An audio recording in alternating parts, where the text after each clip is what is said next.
Kuna vitu anatumia? Mimi sijui. Sasa mtu kama huyo unamwona mzima, sababu unajua mambo tu analopoka, unaweza kumuona huyu mtu ni amechanganyikiwa, ni kichaa.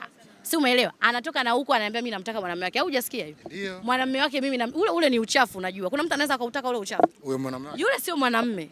Huo ni uchafu, afu ni king'asi. Kwa sababu hata hiyo mali yenyewe wewe unaona kuna kipindi mimi Gigi nilikuwa nampeleka kwenye mashow, nampeleka huku na mwangaikia. Tulikuwa tunatafuta hela ampe ule mwanamume waoane, wafanye sherehe.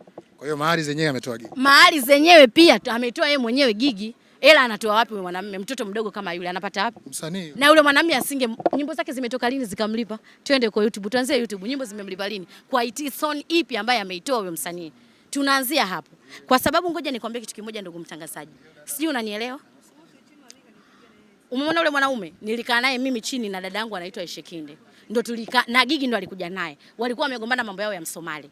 Tulimweka chini amuoe Gigi, tulimsema. Tena vibaya mno. Ndio yule mwanamume kwenda kumuoa nani? Kumuoa Gigi. Muheshimishe kutokana na mavideo yake yao ya utupu yalotoka.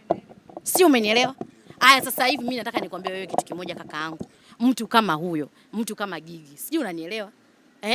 Yaani nawezaje kwenda kutembea na wewe mwanaume wake? Mbona havutii? Afu mbona mdogo? Unajua mimi sasa yani sina kazi ya kuwalea watoto. Nawezaje kwenda kumlea mkinyasi? Yaani nimuache Cheusi Mangala, nimuache Moze wangu, Moses Peter, nikamwache dancer, famous dancer wa Diamond. Tena ni dancer mkubwa hapa Tanzania, ndani ya Tanzania hadi nje ya Tanzania. Yaani nikamwache mwanamume kwa sababu ya ule uchafu. Kasema mimi natembea na Mchaga, hujasikia? Kaniambia mimi Mchaga mimi bwana wangu. Aya huyo Mchaga nimetembea naye wapi? Alishakujaga kusema mimi bwana wangu Ozo. Huyo Ozo mimi ndio alivyo, yani huyo ni mtu ambaye ni taila.